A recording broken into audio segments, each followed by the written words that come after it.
Tout d'abord, bonjour Karl. Et je voudrais juste commencer par un remerciement pour tout le travail que tu as effectué depuis ces 10, 12 années même qui viennent de passer en termes d'information. Et on se rend compte là en ce moment, avec le Covid, où plus grand-chose n'est accessible en termes d'information, que tu nous manques beaucoup. Et on n'a plus trop de points d'appui, alors j'espère que tu pourras rapidement notamment refilmer les conseils municipaux. Sur la question que tu viens de me poser, déjà je voudrais aussi commencer par un préalable. Concernant les bilans, il faut s'appuyer pour traduire un bilan à un projet. Moi, j'ai le sentiment depuis longtemps que quand une équipe se propose donc à une élection, à être candidate et éventuellement être élue, les projets ne sont pas forcément le premier point de considération que les électeurs vont avoir, mais plutôt un peu le trombinoscope. Qui j'aime pas, quelle couleur politique il est que ça appartient à la mienne. Et ensuite, j'ai le sentiment que l'on découvre au fur et à mesure, quand les équipes sont en place, celles qui ont gagné bien entendu, eh bien que les projets arrivent. Et donc des fois il y a des surprises, parce qu'on n'avait pas justement regardé de plus près ce qui nous était promis. Donc ça c'est la première chose. Dresser un bilan, ça me paraît assez difficile, parce que je trouve que depuis quelques années, cette ville est complètement atone. Faible opposition, pas beaucoup de communication, ça veut dire que là aussi, ces projets sont un peu avec un effet loupe, au fur et à mesure où ils arrivent. On ne connaît pas très clairement les intentions, les motifs, les moyens de financement, donc on découvre. Donc traduire de fait un bilan me paraît compliqué. Il est évident qu'une équipe municipale et a fortiori un maire, il pourra toujours dire, écoutez, moi j'ai été élu pour mettre en place ce projet, donc je l'applique. Ça, on peut dire que c'est de bonne guerre. Ensuite, ce que l'on peut contester, c'est la méthode. C'est sûr que si on prend une autre équipe municipale, à l'arrivée, on n'a pas du tout les mêmes choses. Moi, je préfère aborder quelques sujets, à mon avis, qui n'ont pas été traités. Alors, bien sûr, le maire s'est attelé à faire un front de mer, donc il a fait son front de mer. Le port, la toiture de Bartisol, ça, éventuellement, on ne peut pas le contester, hein, si on est de l'avis qu'il fallait le faire, donc il l'a fait. Ensuite, est-ce que les urgences étaient là? Là aussi, on peut en discuter. Sur le port, je pense que c'est plutôt habilement joué. Hein. Il est allé sur un principe minimaliste, hein, donc ce port avait besoin de restauration, hein, de travaux, ça c'était, je crois, partagé par tout le monde. Sur le front de mer, il y a débat. Sur le front de mer et débat, fallait-il intégralement reprendre le front de mer, les matériaux, bien sûr, parce qu'il y a une affaire d'esthétique aussi. Hein. Là, bon, je sais que les goûts sont dans la nature, mais est-ce que tout le monde aime les matériaux notamment, hein, cette minéralisation du front de mer? Je ne suis pas convaincu en tout cas, mais bon, ça n'a pas fait grand débat, hein, si on y regarde bien. Hein. Donc ces projets, il les a amenés à terme, on ne peut pas le lui reprocher. Il y a juste un point quand même que j'aimerais que l'on affine à un moment donné, c'est la situation des finances. Parce que je veux bien que l'on soit subventionné à 30-40% d'un projet qui se chiffre quand même en plusieurs millions. À l'arrivée, bien, on est toujours comptable du manque à payer. Hein. Quand je parlais de certains sujets qui, à mon avis, n'ont pas été convenablement traités, voire même certains pas traités, donc je les déclinais sur certaines formes. D'abord, la politique sociale. Alors, c'est vrai que la politique sociale, elle va être liée à tout le reste. Moi, je considère qu'en fait, un projet municipal, c'est un peu comme les poupées russes. Les choses se nouent les unes aux autres. Quand on va parler de la politique sociale, forcément on va parler du logement, forcément on va parler de l'emploi, forcément on va parler de la jeunesse, de la culture et de l'environnement, on fait tout un débat. Donc je vais décliner rapidement, parce qu'il ne s'agit pas pour moi de monter un projet municipal, puisque cette équipe elle vient de regagner les élections, donc elle en a pris pour 6 ans de plus, mais en tout cas les sujets peut-être qu'il faudrait maintenant aborder. La politique sociale, déjà sur une chose, et ça fait longtemps que je pense à cette affaire-là, c'est le fonctionnement du CCAS. Moi, je ne conteste pas que le CCAS soit tourné vers une politique sociale, mais je ne suis pas tout à fait convaincu que les Bagnoulins aient bien identifié la mission du CCAS. Et je crois que là, déjà, il y a un premier déficit de communication. Je ne suis pas sûr que quand les gens ont besoin de quelque chose, ils se retournent vers le CCAS. Il y a des choses qui me semblent importantes aussi, on en avait parlé il y a longtemps, c'est de se tourner vers les gens. Alors je sais qu'on n'aime pas beaucoup les pauvres, mais là il ne s'agit pas pour moi des pauvres, mais uniquement des gens qui sont en difficulté. Et on le voit au jour d'aujourd'hui, notamment avec le Covid, il y a des gens qui ont perdu leur emploi. Eh bien, la solidarité, comme à Port-Vendre on le fait depuis des années, les restaurants du cœur. Pourquoi à Bagnols on n'a plus la banque alimentaire? Pourquoi on n'a pas l'idée de jardin citoyen? Pourquoi on n'a pas l'idée d'une épicerie solidaire? Ça me paraît d'une première nécessité et c'est le rôle aussi qu'une municipalité doit entreprendre. Le logement, tu as vu Karl tout à l'heure, l'été ma rue est bondée de voitures, on ne peut pas stationner. Là actuellement il n'y en a plus que 3, donc 2 qui sont les nôtres, ce qui veut dire qu'on est vraiment dans un quartier totalement de résidence secondaire. Là, je crois qu'il y a une politique qu'il faut mener très clairement, hein, parce que les gens ne se logent plus, et ça fait longtemps qu'on ne se loge plus ici. Les quartiers entiers sont complètement vidés. À l'époque, moi je parlais de 52% du parc de résidences secondaires par rapport à la résidence principale. Je suis à peu près certain que les chiffres ont augmenté. Alors comment on peut y arriver? C'est vrai que c'est compliqué. Moi je me rappelle, il y a quelques années en arrière, le maire des Angles avait vu une invasion de Catalans de Barcelone, notamment, qui achetaient toutes les maisons qui se construisaient. Il avait dit basta, on arrête. 20% uniquement destinés aux populations extérieures, le reste, les 80%, sera pour la population locale. On pourrait éventuellement aussi peut-être discuter avec les agences immobilières, alors je ne remets pas en cause les agences immobilières, elles font leur travail, mais de peut-être amener à plus de raisons les propriétaires qui vendent pour réajuster les prix, parce que je pense qu'on est en surcote, et depuis longtemps ici, hein, depuis longtemps. Ensuite, la politique de l'emploi. C'est vrai aussi que les municipalités ne sont pas des pourvoyeurs d'emploi, en tout cas directs. Mais il y a des choses qu'on aurait pu faire. Alors ces combats, moi franchement, c'est un crève-cœur, puisque j'y passe tous les jours, hein, devant le centre Élémarin, ce qu'on appelait autrefois le SANA. La destruction de ce centre, pour moi, est terrible. Et quand je vais un peu plus loin du côté de Cerbère, hein, sur l'anse de Pierrefitte, il n'y a plus que 10 voitures sur le parking. On a connu, puisque ma femme Florence y travaillait, avec un parking rempli de gens qui allaient tous les matins se rendre à leur travail. Aujourd'hui, ce temps est terminé. Ce combat, on aurait dû le mener mieux que ça. On aurait dû, parce que moi, je n'ai jamais cru cette espèce d'effet de chaise musicale où on sauvait de l'emploi. Non, c'est pas comme ça qu'il faut raisonner. On n'a pas sauvé de l'emploi, on a perdu de l'emploi. Puisque Centre Élémarin, on va rapatrier des personnes qui sont déjà liées à des contrats de travail dans les maisons de retraite. On a ensuite acheminé les personnels vers Perpignan et puis d'autres dans des dispositifs qu'on leur a proposés, hein, des pré-retraites, enfin des conditions finalement à devoir cesser toute activité. Bon, ces combats, ils sont perdus, ils sont perdus. Il y a un élément aussi que je trouve, sur lequel on devrait se pencher et réfléchir, c'est peut-être d'avoir une véritable zone artisanale. Les artisans souffrent de ça. Il y a un éclatement, en tout cas, des petits artisans ici. Il faudrait les regrouper et avoir une dimension, justement, qui suscite l'envie de venir s'installer à Bagnous. Il y a un autre élément, alors je sais que c'est toujours à prendre avec des pincettes, quand on parle du personnel communal. Bon, il est évident que moi je suis content que les gens aient du boulot, hein, pour les employés de mairie. Le problème, c'est que ça nous contraint, il peut y avoir la force publique en matière de travaux aussi, hein, et on sait que souvent, par la volonté de la force publique, on a sauvé des entreprises. À Bagnous, c'est très compliqué de le faire, parce qu'on est quasiment à devoir le faire en régie, parce qu'on a tous les corps de métier. On a des plombiers, on a des menuisiers, on a des électriciens, on a des maçons, on a des mécaniciens, donc forcément, on va pas faire... Alors je parle pas quand il faut construire un port, hein, mais sur au moins les petites entreprises et les petits artisans de Bagnous, on ne peut pas faire appel à eux, tout simplement parce que la ville est dotée déjà par son personnel municipal. Là, il y a peut-être, à un moment donné, à terme, il y aura matière à réfléchir. La jeunesse, alors c'est toujours le grand débat, hein. Il n'y a qu'à regarder la pyramide des âges dans ce village, on voit que le village est extrêmement vieillissant. Pourquoi? Bien parce que ces deux leviers sur lesquels on n'a pas suffisamment appuyé, eh bien, se délitent et disparaissent, et donc ne conditionnent pas le fait que les jeunes, notamment, puissent rester. L'emploi, bien entendu, et le logement. Quand on n'a pas de travail, quand on ne se loge pas, de fait, on s'en va. Donc il y a cette politique à mener, hein, celle de l'emploi, de favoriser en tout cas l'inscription de plus d'emplois. Ensuite, amener cette politique du logement, et ensuite, porter à la curiosité, à la participation publique de la jeunesse. Parce qu'ils sont complètement mis de côté, ou ils se mettent eux-mêmes de côté parce qu'il n'y a pas cette attractivité. On parle souvent de l'implication ou la non-implication en politique des jeunes, mais regardons dans le tissu associatif, la pyramide des âges, elle est exactement la même.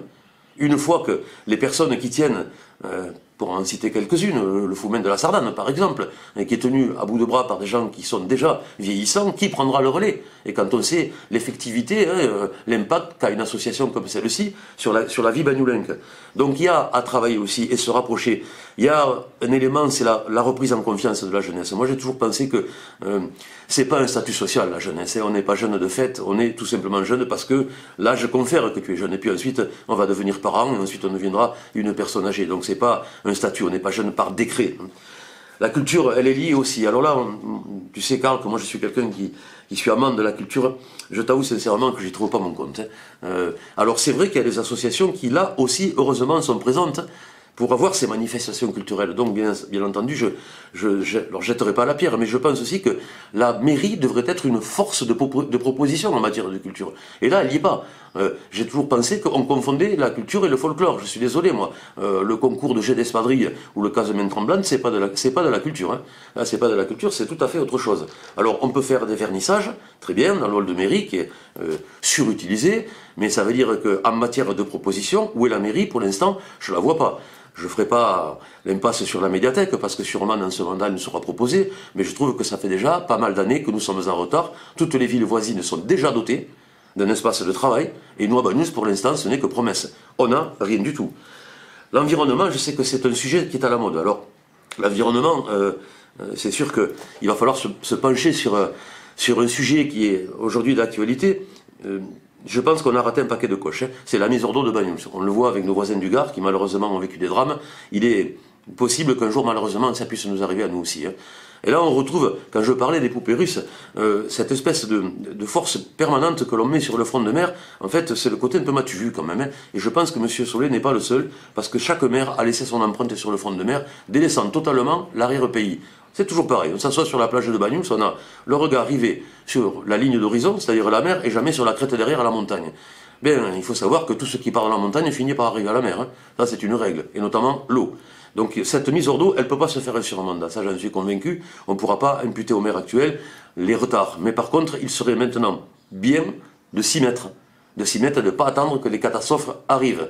Alors, j'ai toujours pas compris pourquoi l'entretien de l'arrière-pays n'était pas plus assidu. On avait parlé souvent de brigades vertes. Bon, on a des brigades bleues en ville, mais des brigades vertes, on n'en voit pas beaucoup. Donc peut-être que ce rééquilibrage viendrait. Et puis c'est pas désagréable non plus d'aller travailler derrière. Et ça va se lier aussi à un autre élément important, c'est la déprise du vignoble. Là, on parlait de risques en termes d'emplois qui se perdent, qui se détricotent. La vigne est un pan important. Et les bâtisseurs de montagne, les vignerons, s'ils ne sont plus là, le fait va s'accentuer de risques de choses. On parlait des inondations, mais aussi des incendies. La vigne est le meilleur des pare-feux. D'ailleurs, pendant souvent, on les a utilisés en tant que tels, les vignes coupe-feu. Donc là, il y a peut-être motif à réfléchir. Je crois que la mairie doit être force de proposition. C'est pas un reproche que je fais, ce sont des signaux d'alerte que je propose, et rien de plus. Il y a un autre élément aussi, et là, je pense que toutes les municipalités qui se sont suivies, elles en sont, j'allais le dire presque sous forme de mauvais jeu de mots, elles en sont comptables, c'est la fiscalité. C'est la fiscalité, alors je sais très bien ce qu'on va argumenter maintenant avec la suppression de la taxe d'habitation. Enfin moi, l'année dernière, j'en ai pas été dédouané, donc je parle encore sur les 2 taxes que j'ai payées. Dans les années 90, 95 exactement, suite à une gestion calamiteuse du maire d'avant, donc je ne citerai personne, la municipalité qui s'était mise en place avait dû augmenter très fortement la part communale, c'était 34%, la part communale donc de la fiscalité locale, taxe d'habitation et taxes foncières. Ça veut dire qu'on était sorti de l'assiette fiscale normale. Quand on a fini par apurer les comptes, c'est-à-dire que, voilà, on avait retrouvé à peu près une gestion à peu près saine, c'est-à-dire au moins, en tout cas, on recouvrait la possibilité d'aller vers l'emprunt, donc pour pouvoir oxygéner les finances et pouvoir commencer à monter les projets pour l'équipe qui avait gagné les élections. Une fois que cette normalité était revenue, on aurait dû revenir à la fiscalité d'autrefois. Sauf que les maires, finalement, se sont dit successifs, le Bagnulin a l'habitude de cracher au bassinet. Donc finalement, on est sur la fourchette haute et on va continuer à garder cette fourchette. Moi, je compare souvent mes taxes avec mes collègues de travail. Ils proviennent d'à peu près tous les villages environnants, y compris ceux de Collioure, dont on pourrait penser que la fiscalité est très forte. Eh bien non. Les impôts à Bagnous sont plus chers qu'à Collioure. Voilà. Alors on a beau dire, après, chaque fois, on a des projets, on n'augmente pas les impôts. Moi, ça me satisfait pas ça. J'aurais bien aimé un maire qui ait le courage de dire, moi, je vais baisser les impôts pour retrouver les impôts que l'on payait autrefois, c'est-à-dire une espèce d'assiette normale. Voilà. Et puis en même temps, baisser la fiscalité, c'est donner du pouvoir d'achat, c'est relancer la consommation. Alors maintenant, on va nous dire, suppression de la taxe d'habitation, il faut faire rentrer de l'impôt. Bon, très bien, sauf que je ne sais pas comment on va s'y dépatouiller, ce que je crains, c'est que le foncier augmente. Alors pour ceux qui vont payer, on va payer 2 fois, quoi. Ouais, on va payer 2 fois. Voilà. Alors, les gagnants et les perdants. Je ne sais pas, moi, comment on peut arbitrer sur ça. Les gagnants et les perdants.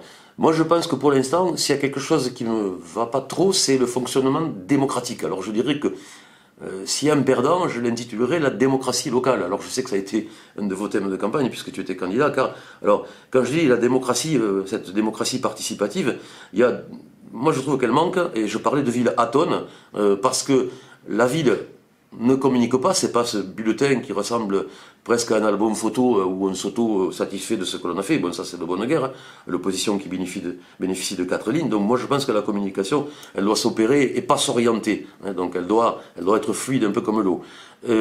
Les comités de quartier, c'était soi-disant aussi une ouverture démocratique, je trouve que ça fait un peu poudre de perlimpinpin, moi, ça. Hein, parce que dans mon quartier, je ne sais toujours pas qui est le référent, jamais personne n'est venu taper à ma porte pour éventuellement me proposer des réunions ou en tout cas me demander quelle était la situation de la rue dans laquelle je vis. Donc très bien, hein, il y a ceux qui parlent de la démocratie et ceux qui la pratiquent. Là, j'ai l'impression qu'on en parle plus qu'on ne la pratique. La démocratie, elle vit aussi parce qu'il y a une opposition. L'opposition, c'est un peu comme dans une barque. Si on se met tous du même côté, il y a de fortes chances qu'elle se retourne. Alors l'opposition, eh bien, elle est ce qu'elle est. Je ne sais pas quel traitement elle a eu parce que l'opposition n'a pas communiqué sur son rôle d'opposant. Moi, j'ai pas eu le sentiment qu'on se soit beaucoup opposé. Hein.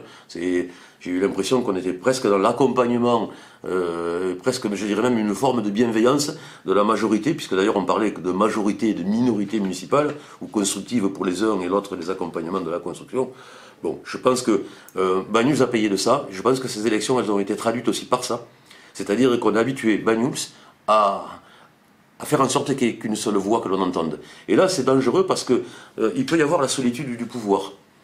Quand on est un maire élu et quand on n'a pas d'opposition, ou en tout cas quand on fait en sorte que l'opposition n'existe pas, et puis si elle n'a pas envie d'exister, donc de fait, on est tous d'accord, eh bien, il peut y avoir cette ivresse parce que finalement, on peut penser que tous les projets que l'on va proposer, qu'on va mener à bout ou pas d'ailleurs, sont les bons puisque personne ne les conteste. Et là, il y a un danger. Là, il y a un véritable danger, et c'est là où la démocratie peut être malmenée, parce que moi-même, je me disais que si un jour j'étais maire, enfin, ou si je l'avais été, j'aurais vraiment craint cette situation, d'être seul face à moi-même. Et donc, de temps en temps, il est bien que les autres te rappellent un peu comme ça, sous forme de piqûre de rappel, que la démocratie, mais c'est aussi l'intérêt, parce qu'on n'est pas propriétaire d'un mandat, ne jamais oublier qu'on est dépositaire d'une volonté de gens qui t'ont élu. Donc, il faut que les gens te le rappellent, ça, de temps en temps. Il y a cet isolement du pouvoir, et puis il y a aussi des choses en termes de démocratie que j'aimerais voir. Pourquoi un conseil municipal ne commence jamais avec un premier bilan de ce qui se dit à la communauté des communes? Pourquoi on n'a juste qu'un rapport une fois par an de ce qui se passe à la communauté des communes? On a vu le nombre de transferts de compétences qui sont partis vers les intercommunalités. Pourquoi on n'a pas une présentation qui durerait 10 minutes ou un quart d'heure et que l'on sache clairement nos élus représentants, sans compter qu'en plus cette fois, ils sont 4 élus de la majorité puisque l'opposition n'a eu, vu le score qu'ils ont fait, aucun siège. Donc ça veut dire que moi j'aimerais bien qu'on m'explique, en tant qu'élu bagnolin, qu'est-ce qu'on fait à la communauté et comment on vote à la communauté des communes. Ça me paraît être aussi le minimum dans une démocratie que d'avertir ses administrés. Voilà donc, qui gagne, qui perd. J'espère que dans une ville, il n'y a pas ceux qui gagnent et ceux qui perdent. Ça veut dire qu'il y aurait la moitié d'une population qui bénéficierait des avantages et les autres seraient juste des observateurs extérieurs. En tout cas, si c'est comme ça que ça se passe, bien ça veut dire que là, il y a des choses qui ne vont pas bien alors. Hein. Il nous faut plus de... Transparence, c'est un mot que j'aime pas beaucoup parce que transparence, ça me rappelle souvent l'idée de la bulle du savon. Hein, mais la bulle de savon, quand on la pique, elle éclate. Donc, je voudrais qu'il y ait plus de consistance en termes de choses. Et là, je t'avoue, Karl, que bon, c'est vrai que peut-être je peux me faire le reproche de ne pas aller à l'information, hein, mais elle ruisselle pas, hein, l'information. Là, ça me paraît évident que y a des choses qu'on ne nous dit pas. En général, quand les choses ne nous disent pas, c'est qu'elles ne sont pas toujours avouables. Une porte qui se ferme sous-tend que derrière, il y a peut-être des choses que l'on n'a pas envie de te faire voir. Donc, on ne peut pas dresser un bilan de ce deuxième mandat, parce qu'en plus, il y a le Covid, qui n'arrange pas non plus les choses de la démocratie, parce que les salles publiques ne peuvent pas être mises à disposition des gens, donc les associations n'ont plus leur rythme de vie habituel. Ça veut dire que ces associations aussi, si elles ne représentent pas ce point d'équilibre dans le fonctionnement d'un cœur battant de la démocratie, là aussi, en plus, se rajoute un danger supplémentaire. Alors, il ne faut pas tout mettre sur le dos du Covid, parce que ça serait trop facile, ça. Des retards de chantier, des associations qui ne fonctionneraient plus. Justement, il faut leur donner les moyens. On a les moyens, hein, aujourd'hui, de prendre à bas le corps ces conditions, parce que si elles sont contraignantes, et que si jamais il faut qu'on s'y habitue pendant quelques temps, autant se mettre en place pour retrouver, justement, des fonctionnements qui ne seront plus les mêmes que ceux que nous avons connus, mais en tout cas qui doivent faire en sorte que la vie de la cité continue à vivre et à participer comme elle l'a fait de manière normale, dans des conditions anormales. Voilà, car donc, gagnant, perdant, je ne sais pas. Je ne sais pas. J'ai trouvé quand même un score à devoir nécessiter des commentaires. Je parle des dernières élections municipales. Comment peut-on gagner de 23 voix il y a 6 ans et de faire le score qu'on a fait? Alors, il y a deux manières de poser l'analyse. Soit le mandat a été excellemment réussi et donc on fait le plein.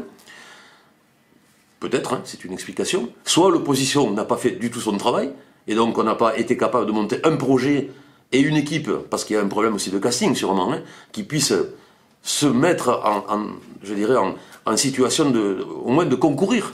Parce que vu le score, il n'y a même pas eu de concurrence, ça a été un coup de balayage. Il y a aussi cette idée, peut-être, par la faiblesse de l'opposition et le fait que la municipalité est peut-être bien jouée, peut-être aussi de manière manichéenne, de ne pas communiquer, on a cru que finalement, la seule ligne possible et admissible soit celle qui était le projet du maire et l'équipe municipale. Donc, de fait, ils étaient élus sans même se présenter aux urnes. Là, il faudra qu'on soit vigilant sur les temps qui viennent, et surtout le risque que déjà, on ne prépare pas, je ne sais pas quelles seront les intentions du maire dans les 5 ans ou 6 ans qui vont se passer, c'est-à-dire dans le mandat qui viendrait après, c'est déjà de préparer quelqu'un de son équipe municipale, ou lui-même, parce que c'est très à la mode ça aussi, hein. On fait un bout de mandat, enfin, on se propose comme étant celui qui va gagner les élections, on fait un peu de mandat, puis après, hop, on file à son dauphin ou à sa dauphine le reste du mandat à suivre. Donc là, il faudra aussi que si il y a des gens qui veulent exister en dehors de cette équipe municipale, elles soient des gens en préparation à devoir réfléchir, sinon on va continuer à jouer entre soi et à produire toujours les mêmes choses, avec les mêmes orientations. Et quand on est dans des situations du pareil au même, ça manque de temps en temps, quelquefois, d'oxygène. Voilà, car en tout cas, pour ta première question, j'étais un peu long, mais je crois qu'il fallait aborder certains sujets. L'avenir pour Banyuls. C'est difficile de pouvoir essayer éventuellement de regarder dans une boule de cristal, parce que l'avenir, écoute, j'essaie aujourd'hui de comprendre presque au jour le jour comment et dans quel monde nous vivons. On a eu ce temps de réflexion d'ailleurs, puisque le confinement nous l'a proposé, moi en tout cas j'ai été pendant 2 mois à ne pas pouvoir aller travailler, donc ça m'a laissé du temps pour réfléchir et pour regarder le monde, parce que je crois qu'il faut inscrire le village dans lequel on vit, dans le monde dans lequel nous vivons. Et on s'est rendu compte qu'on a été rappelé quand même assez rapidement, et on s'est fait tirer l'oreille par la situation environnementale dans le monde entier. Et puis, de fait, la crise économique qui va s'en suivre, parce que là, je ne vois pas comment on pourra y échapper. Ce qui m'inquiète un peu, c'est que, ça c'est le propre de l'homme, hein. Quand les choses difficiles nous arrivent, on en prend conscience et on a cette capacité d'amnésie rapidement à oublier ce qu'on a vécu, donc on ne prend pas les mesures qu'on aurait dû prendre. Et c'est d'ailleurs toujours terrible que ce soit dans la douleur et dans le sang qu'on apprenne les choses. Moi, je préférerais nettement que ce soit dans la douceur. L'avenir de Banyuls, difficile. Je pense que, si on revient par rapport aux propos que nous venons de tenir, là, il y a une chose, il y a un élément en tout cas que j'entends et que je respecte, c'est d'être intervenu sur les structures. C'est vrai que on avait un déficit de structure, hein, on parlait encore de la médiathèque, mais de salles de réception, de gymnases, de stades. Il fallait reprendre ce qu'on avait laissé ou créer ce qui n'existait pas. Donc je pense que sans les lieux, on ne peut pas faire les choses. Maintenant, je crois qu'il faut remplir les lieux par les gens. Donc maintenant, il faut s'occuper des gens. Quand je parlais tout à l'heure du logement, de la politique sociale, de l'emploi, je crois que c'est ça. L'avenir de Banyuls, il ne peut passer que par les gens. Et au jour d'aujourd'hui, j'ai pas l'impression que ce soit l'orientation qui soit prise, puisque on est sur un village qui ne vit que de la moitié d'une population, puisque le reste, n'étant pas là, elle ne vient que pour passer des vacances. Donc cette dynamique, elle passe par le fait de remplir le village et de lui donner cette capacité à exister dans le village. D'où, notamment, le fait de reprendre peut-être langue et contact avec les jeunes qu'il nous reste, parce qu'il en reste plus beaucoup. L'avenir, il est inquiétant, forcément. On parlait tout à l'heure du vignoble. Je crois que l'âge moyen aujourd'hui du vigneron est de 72 ans. Donc quand on parle des 10 ans qui seront peut-être les 10 dernières années de la vigne telle qu'on l'a connue, c'est sûr que si les jeunes ne s'installent pas, si tu rajoutes 10 ans aux gens qui en ont 70, ça veut dire que ces gens-là, dans 10 ans, ils auront 80 ans, ils n'iront plus à la vigne. Ça veut dire que là, il va y avoir une modification des paysages. Que vont devenir ces vignes qui aujourd'hui sont encore travailler en activité. Ces populations aussi qui a avec le double emploi, parce que souvent c'est ça, qui ont un métier ou qui sont retraités et qui continuent ou ont encore des vignes. Donc ça veut dire, ça sera aussi une baisse du pouvoir d'achat, donc ça veut dire une diminution de la capacité à être des consommateurs. Moi j'ai du mal à comprendre quelle est dans les années qui viennent la feuille de route que l'on souhaite pour Banyuls. C'est vraiment, j'ai du mal parce que la seule grosse structure qui tienne à peu près encore, c'est le laboratoire Arago et la mairie. Mais bon, on ne peut pas considérer que la mairie soit une entreprise, puisque j'enlève quand même au passage le centre et le marin, parce que le centre et le marin n'est plus, et le GICB qui est quand même en situation difficile. Voilà, c'est chaque fois des dizaines, voire des centaines d'emplois. Ça veut dire que là, pour l'instant, on n'est pas dans une logique de dynamique économique, mais en tout cas dans une situation je dirais, de dernier rempart avant que ça se casse la figure. L'avenir de Banyuls, il va être lié à ça. Quel environnement, avec quels gens, et quelles économies, quelles ressources. Sans compter que je crois qu'on ne peut pas non plus faire l'impasse sur les forces des rôles maintenant des institutions territoriales qu'on n'avait pas il y a quelques années, notamment les intercommunalités qui ont beaucoup de compétences et qui se substituent aux communes. Les départements qui sont aussi des aides importantes pour les communes. Est-ce que les départements vont continuer à fonctionner en tant que départements ou à terme seront-ils absorbés par les régions? Et c'est sûr qu'il est plus facile de discuter avec un conseil départemental que de discuter avec une région parce qu'on éloigne le pouvoir de soi, sans compter qu'en plus dans notre région à nous, il y a deux villes énormes, Montpellier et Toulouse. Donc nous, en queue de queue, qu'est-ce qui va rester pour des communes comme Banyuls? Il y a une autre hypothèse, mais ça on l'abordera tout à l'heure parce que je crois que c'est la dernière question que tu veux me poser. Alors je sais que ça fait débat, il y a plein de gens qui ne sont pas d'accord avec moi. Mais moi je me retournerai vers la Catalogne. Alors je ne dis pas que je demande l'indépendance pour le Roussillon, mais je pense qu'on devrait avoir beaucoup plus de partenariats, y compris des partenariats économiques avec la Catalogne. Pourquoi? Parce qu'en matière d'urbanisme, déjà, ils savent faire. Ils savent faire dans le ton, dans le ton et dans l'esprit et de la culture de nos régions. Ensuite, ils ont cette espèce de génie un peu fou à faire des choses là où nous on n'irait pas. Et en plus parce que je crois qu'ils ont ce lien encore fort vis-à-vis de ce morceau de territoire qui a été aussi à un moment donné le leur, la Catalogne Nord. Je pense qu'on devrait travailler beaucoup plus avec eux, on ne le fait pas assez, je vais dire. Souvent, à d'autres occasions, quand il y avait la fête de l'olive à Espoir, quand il y avait la fête de l'orange à Banyuls, moi j'ai toujours rêvé que ces deux fêtes elles soient complètement fusionnées et qu'on soit capable, quand on voyait d'ailleurs la fréquentation des gens d'Espoir et des gens de Banyuls pour la fête de l'orange, que le compte n'y était pas. Donc on aurait dû se poser des questions. L'avenir il passe par toutes ces choses-là. L'environnement, on le disait, parce que je crois qu'on le voit de plus en plus, les pluies, les tempêtes, le vent, même les canicules, parce qu'on parle souvent de la pluie et du froid, mais regardons quand même les températures qu'il a fait pendant des semaines et des semaines, c'est pas tout à fait normal. Chaque fois, on bat des records en termes de pluviométrie et on bat des records en termes de chaleur. C'est vrai qu'autrefois, on n'était pas tellement inquiet et peu regardant sur notre monde environnemental, parce que quand il y avait des tempêtes ou des catastrophes, c'était une fois tous les 20 ou les 30 ans. Maintenant, on en a deux ou trois tous les ans.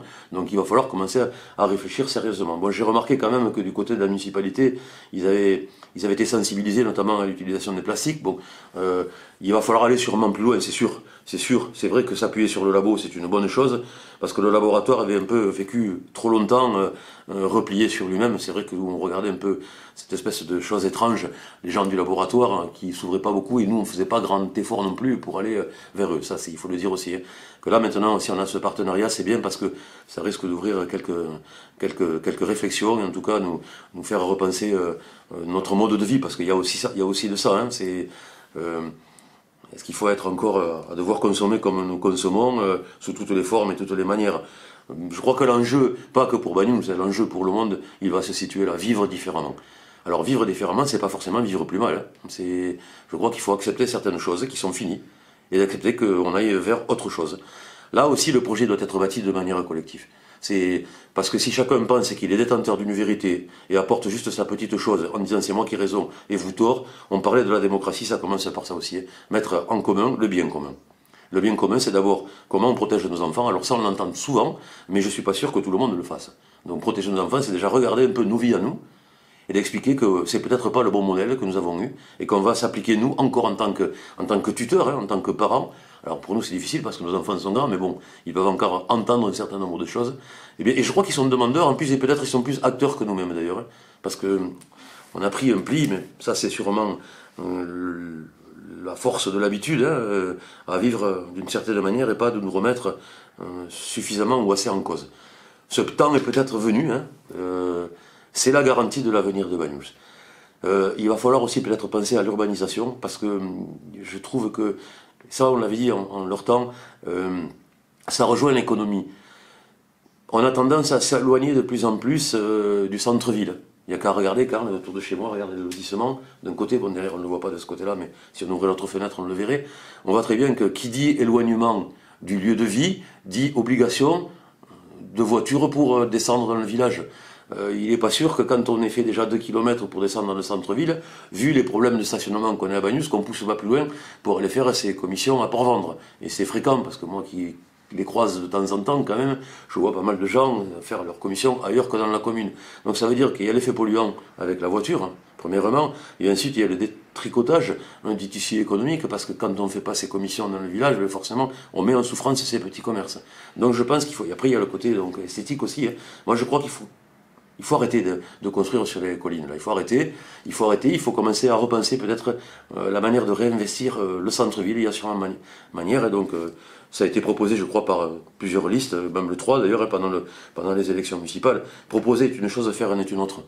Donc là maintenant il faut s'y atteler. Je sais que quand on va se balader dans le Cap d'Oune ou même sur le plat de Bagnous, il y a encore beaucoup trop de maisons qui sont fermées. Peut-être il faut se mettre à la table de la discussion avec ces propriétaires et leur faire des propositions en travaillant, je l'ai dit tout à l'heure, en partenariat avec les agents immobiliers ou peut-être directement avec les propriétaires, les ramener un peu plus de réseau et de penser que chaque fois qu'on a un bien foncier, eh bien on doit le surévaluer parce que c'est de l'argent gagné un peu trop facilement. Et après, qu'est-ce qu'il se passe? Eh bien les maisons ne sont pas ouvertes. Et le contexte social et économique se délite. Et après, on fait la course en arrière. Donc je pense que toutes ces pistes, elles doivent être prises maintenant au sérieux. Il y a de la marge, mais pas trop quand même, hein, sur l'avenir de Bagnous. Moi, je ne suis pas forcément dans le pessimisme. Hein, c'est sûr qu'on est toujours nostalgique de son âge. Je pense que ça, c'est pour tout le monde. On ne supporte pas l'idée de vieillir. Et on ne supporte pas peut-être que le village nous dépasse. Mais ça, c'est la loi de vie. C'est comme ça. Hein, c'est comme ça. Tout le monde vieillit. On n'est pas complètement vieux. Je pense qu'on peut encore être acteur dans ce village. Souvent, moi, je me l'applique en me disant, tu es déjà vieux. Mais non, on n'est pas vieux. On peut encore... Puis des fois... Il vaut mieux avoir un vieux qui pense qu'un jeune qui ne réfléchit à rien du tout. Donc le compromis, il est là. Hein. Le compromis, il est là, mais il faut accepter un certain nombre de choses, et en tout cas que la vie le mute. C'est vrai qu'on est nostalgique du Bagnous qu'on a connu. Alors, construire l'avenir avec un Bagnous qui changerait, je crois qu'il faut faire attention quand même à ne pas vouloir tout transformer. Sinon, on ne s'y reconnaît plus. Moi, c'est peut-être l'aspect qui m'avait le plus dérangé sur le front de mer. Je n'arbitrerai pas sur le choix qu'il fallait faire ou pas, mais c'est vrai que j'ai eu le sentiment, quand j'arrivais, de ne plus arriver dans le même village parce qu'on avait transformé le front de mer que j'avais vécu pendant et connu toute ma vie. Toute ma vie. Alors peut-être que c'était ce dépassement de moi-même que je n'arrivais pas à faire. C'est possible. Mais j'ai trouvé que cette transformation, pour moi, était brutale. Elle a été trop vite et trop dense. On aurait peut-être dû nous expliquer les choses et les faire petit à petit. Moi, je reste persuadé que faire un coup de toilettage sur le front de mer, il fallait le faire. Après, pour moi, c'est un peu trop, là. Mais le reste, c'est pareil. Il ne faut pas qu'on défigure tout. On a besoin de cette âme bagnoulenque. Pendant longtemps, on nous a dit, Bagnous, c'est un village de famille. Il ne faut pas que ce village devienne autre chose. On n'a pas vocation, nous, à devenir Saint-Cyprien ou Canet. Et d'ailleurs, ce qui a fait la force pendant longtemps, à Bagnous, c'est que l'hiver, on continuait à avoir une vie de village. Alors qu'ailleurs pas, une fois que la saison était terminée, plus rien ne se passait. C'est sur ça qu'il faut être vigilant. Je reviendrai sur les festivités et les animations, ou sur l'attractivité. On met souvent le paquet, mais ça c'est pas que le propre de Bagnous, hein, ce sont toutes les communes. On met souvent le paquet tout en été quand les gens sont là. On se dit, les gens sont là, il leur faut une prestation. Donc on fait des balles, on fait des soirées, on fait des animations, on fait tout ce que tu sais. Et puis, ensuite, l'hiver, on ne fait plus rien. Mais comment peut-on devenir attractif si on ne fait rien en hiver? Si on propose des choses, les gens viendront, on a une capacité à être dehors longtemps ici, puisqu'on a la clémence quand même du climat. Maintenant qu'on a des structures, je reparlais sur la force de proposition. Alors je reviens sur le sujet de la culture. Moi, je suis toujours étonné que l'on n'associe pas la culture à l'économie. La culture n'est pas le fait uniquement d'un délit d'initié que de gens qui n'en profiteraient parce qu'ils ont un niveau intellectuel supérieur aux autres. C'est faux. C'est faux. D'ailleurs, le principe de la culture, quand on l'a et que l'autre n'en a pas, c'est de la partager. Et ensuite, il faut lier l'économie et la culture. C'est pas un mot impropre. On fait des choses, on peut faire du théâtre, on peut faire du cinéma, on peut faire ce que l'on veut avec la culture, et elle peut être justement porteuse et déjà d'une émancipation de l'intelligence qui procure aussi par l'émancipation de la liberté, et ensuite du produit économique. Donc cet enjeu, à mon avis, il est aussi capital, c'est de repenser le village dans sa transformation, mais pas dans sa mutation totale. Donc il faut garder cette capacité à être un village avec une âme, attractif, pour que les gens s'y installent à l'année, soient aussi des producteurs de choses, hein, donc par les différents axes, hein, pourquoi pas. imaginer autre chose que des gens qui viennent passer leur retraite à Banyuls. On pourrait penser aussi que l'on puisse s'installer à Banyuls en étant un actif à Banyuls. C'est-à-dire un artisan, un commerçant, je ne sais, hein, quelqu'un porteur de projet. Et donc, c'est tout ça qu'il va falloir mettre en place. Alors c'est sûr que la mairie, elle ne peut pas tout gérer. On ne va pas reprocher au maire ou à son conseil municipal d'être le problème de tous ces problèmes. Mais par contre, il peut être arbitre. En tout cas, il peut être force de proposition. Moi, c'est ça que j'attends d'une mairie. C'est ça. Et après, on jugera au pied du mur le maçon. Mais pas nous. L'histoire jugera. L'histoire jugera de savoir si ces virages qu'on les a pris, on devait les prendre comme ça. Est-ce qu'on devait les prendre sous la forme comme disaient les Catalans, de la courbe, hein, ce virage adouci, ou est-ce qu'on le prend brutalement en tête d'épingle? Si on le prend brutalement en tête d'épingle en disant je vais directement vers la modernité, je rentre dans la nouvelle ère, il y a fort à parier que le virage, tu ne le prennes pas et tu tombes à la mer. Le choix est là. Voilà. Voilà, nous allons parler maintenant de la Catalogne. Oui. Alors, c'est vrai que la Catalogne, avec l'affaire du Covid, a été un peu mis, en tout cas en France, sous le boisseau. Il n'y a pas beaucoup d'informations qui nous arrivent. Moi, je voudrais d'abord, Karl, éclaircir une chose. Parce que je le vois dans le cadre professionnel, c'est pas toujours très clair. Les gens, enfin, et même quand je discute avec des amis, sur mes positions. Au début, moi, je n'étais pas pour l'indépendance de la Catalogne. Je le suis peut-être un peu plus maintenant. Donc, on essaie de m'amener sur un terrain que je ne voulais pas vivre et supporter. C'est-à-dire un affrontement entre les Catalans et les Espagnols. Au boulot, j'ai monté une exposition sur l'exil des républicains espagnols. Donc, j'explique aux Espagnols, parce que souvent, j'ai accroché à ma veste, à lias, hein, le lacet jaune. Et alors, de suite, il y a une espèce, tu vois, de retrait, de mise en retrait des Espagnols. Et ils me disent, ah, tu es un Catalan indépendantiste. Je dis, oui, mais je suis aussi celui qui a monté une exposition sur l'exil des républicains espagnols. Donc moi, je défends des libertés. Je ne défends pas des groupes d'entités. Je défends des libertés. Donc je me suis proposé à défendre et à expliquer aux gens ce qu'avait été la souffrance sous la dictature de Franco des républicains espagnols. Donc je me suis mis du côté de la liberté. Et concernant la Catalogne, c'est pareil. Je me suis mis du côté des gens qui étaient mis en souffrance. Alors, qu'est-ce qui s'est passé depuis 3 ans? Ben, il s'est passé quand même un certain nombre de choses. D'abord, on a toujours les gens en prison. Ça n'a pas beaucoup changé. On a toujours l'ancien président Carles Puigdemont en exil avec Toni Comín à Bruxelles. Mais entre-temps, quand même, il y a eu des élections que les indépendantistes ont gagnées. Ils ont récupéré des mandats de députés européens. Oriol Juncker, Puigdemont. Ils sont députés, Comín. Ça veut dire que là, il y a eu encore un truc assez incroyable. C'est que, par rapport à la législation espagnole, eh bien, comme leur candidature s'est faite en prison, eh bien, ils ne pouvaient pas sortir de prison. Alors que Puigdemont, lui, eh bien, comme il était à Bruxelles, il était apparemment sous un mandat d'arrêt international, mais bon, il a été conjuré par les députés européens, par l'Assemblée européenne, cherchez le terme. Il reste quand même un truc assez fou. On parlait il y a quelques instants de la grande manifestation qui a eu lieu à Perpignan et qui a vu plus de 100 000 personnes donc, se rapprocher de Puigdemont. Et là encore, il y a 2 jours ou 3 jours, vendredi dernier c'était, où il y a eu la rencontre entre Artur Mas, Quim Torra et Carles Puigdemont. Les députés européens peuvent aller sur tous les pays de l'Union européenne, sauf en Espagne. C'est quand même incroyable. Normalement, le député européen bénéficie de l'immunité du député européen. C'est quoi cette histoire? Je peux venir à Perpignan, donc en France, et je ne peux pas faire les 10 km qui me restent, parce que si je passe, frontière est un mot que je n'aime pas beaucoup, mais si je passe cette frontière, puisque d'ailleurs en plus il y en a pas, Schengen, hein, eh bien je me fais arrêter par les autorités espagnoles. Pourquoi un député européen aurait l'immunité dans tous les pays d'Europe, sauf chez lui en Espagne? Là, il va falloir qu'on m'explique. Parce que là, je t'avoue ne pas bien comprendre. Il semblerait quand même qu'il y ait des justices à plusieurs régimes. Est-ce qu'on a porté un mandat d'arrêt international contre le roi, enfin l'ancien roi, Juan Carlos, dont on sait qu'il a quand même utilisé pas mal de fonds publics pour ne pas utiliser le mot détournement. Maintenant, il est en balade sous les îles, lui, on ne va pas le chercher. Là, est-ce que le poids et la mesure y sont? Bien sûr que non. Bien sûr que non. Dernière affaire en date. Le fait quand même que le président de la Generalitat, Quim Torra, ait gardé donc sur le palau de la Generalitat une banderole en soutien aux prisonniers politiques, on lui met 1 an et demi d'éligibilité. C'est-à-dire qu'une fois de plus, on décapite le gouvernement catalan. Décidé par qui? Par le juge suprême de Madrid. Très bien. Alors là, il y a un souci.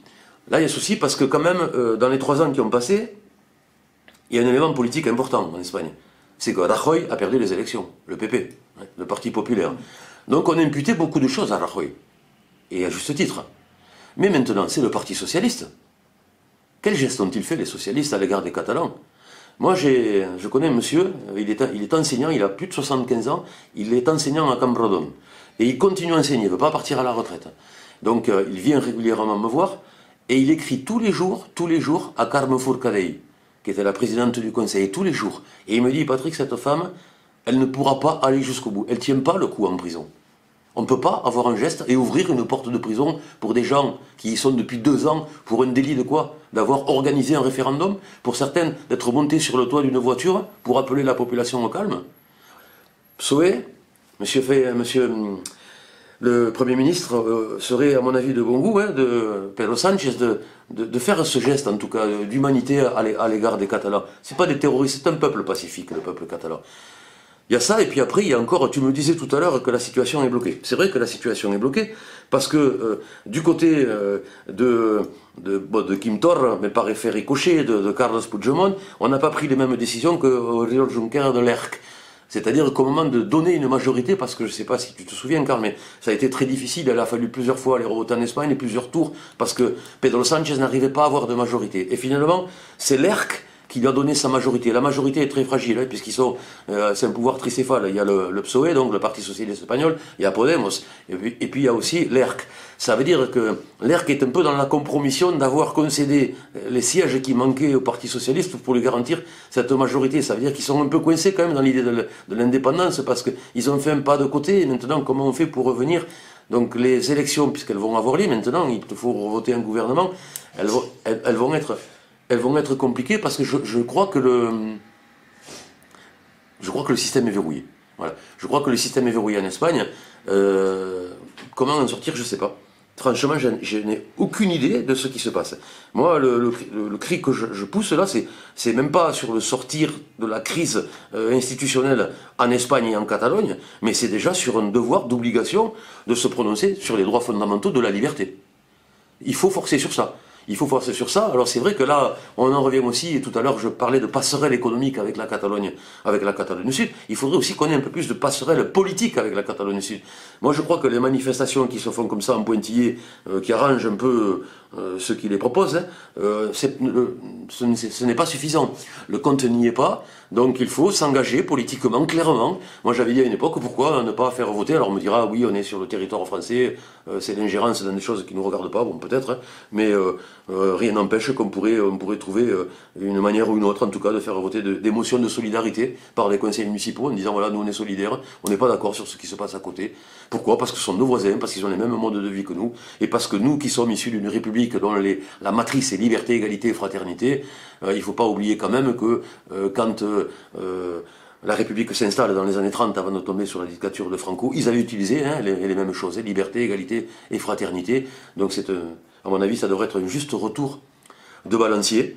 Il ne faut pas, sous prétexte, on parlait tout à l'heure du Covid, oublier un certain nombre de choses, parce que c'est vrai que cette histoire de pandémie, elle est là, mais elle est aussi un peu trop, à mon avis, un peu trop envahissante. Parce que quand on parle de ça, on ne parle plus du reste. On ne parle plus du reste, on voit que de temps en temps remontent quand même des attentats djihadistes. Ils n'ont pas disparu dans la nature. Il faut savoir quand même que ceux qui ont opéré la radicalisation en France, c'était le tarif, c'était entre 2 et 3 ans de prison. Donc ça y est, ils ont fait leur compte de prison. Il y a plus de 500 personnes radicalisées qui vont retrouver le chemin de la liberté en France. Mais là, on en parlera si éventuellement surviennent des attentats. Donc c'est tout ça, ce contexte de regard sur tout ce qu'on a dit ce matin. Il faut ne pas s'en dédouaner uniquement en disant il y a la pandémie, on ne touche à plus rien, on ne fait plus rien, on ne regarde plus son voisin, on se cache même presque de lui avec le masque. Donc je reviens aux Catalans, ne les oublions pas. Ne les oublions pas, il y a des gens qui ont pris jusqu'à 12 ans de prison, il leur reste encore presque 9 ans de prison à faire. On ne peut pas se satisfaire quand on aime la liberté, quand on aime la justice, de faire en sorte que ces gens à côté de nous ne bénéficient pas en tout cas de cet élan de solidarité. Voilà ce que j'ai à dire sur la Catalogne. L'avenir, c'est un peu comme l'avenir de Bagneux. Je ne sais pas. je ne sais pas. Au jour d'aujourd'hui, j'ai du mal à croire à l'indépendance de la Catalogne. Vraiment, j'ai du mal. Je sais que quand je discute avec les jeunes enseignants, mais je leur dis, puisque moi j'ai connu quand même un peu la dictature, j'avais 17 ans quand Franco est mort. Donc j'ai quelques souvenirs de ce qu'est une dictature. Si on avait juste imaginé à cette époque-là, dans les années 60-70, quand moi j'étais déjà à comprendre un peu les choses, qu'un jour il y aurait un chemin à être possible que l'on emprunte vers une indépendance, personne ne nous aurait cru. Personne.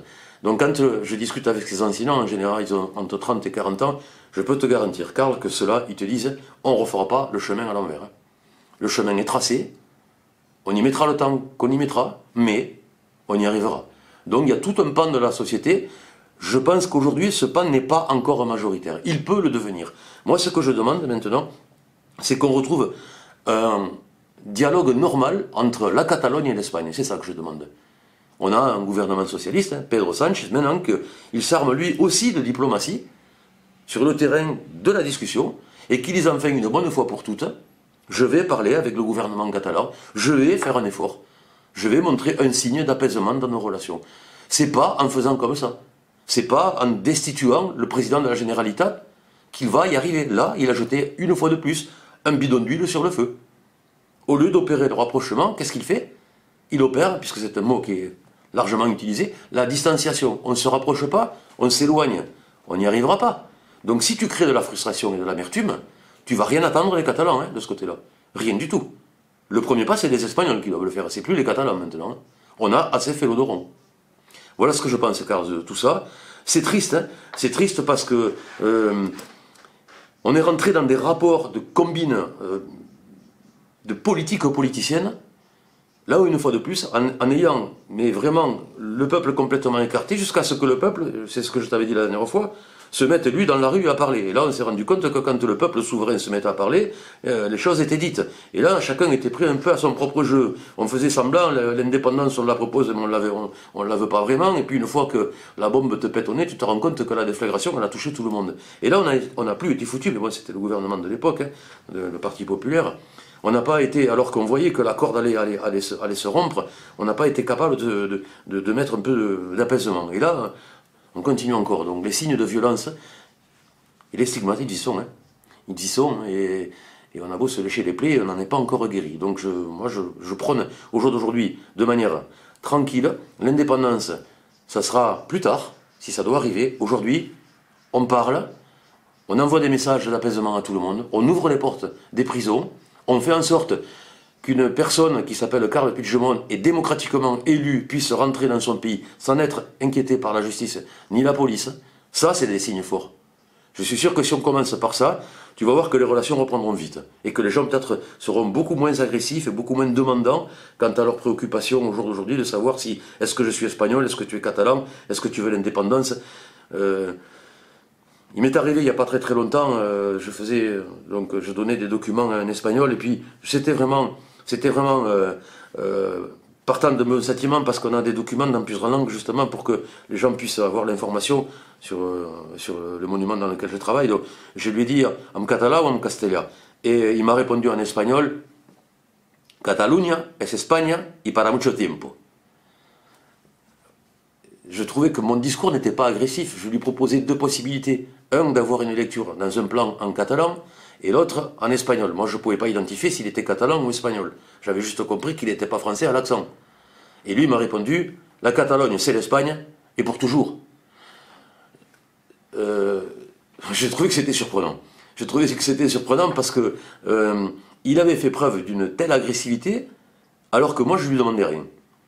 Et immédiatement, il s'est senti, lui, dans l'obligation de nous rappeler qu'on est espagnol. Moi, je lui rappellerai juste qu'avant tout, on est européen. Qu'on est membre de la communauté européenne, dont on pourrait parler, là aussi, sur sa grande absence, quand même, de la communauté européenne, de l'Union européenne.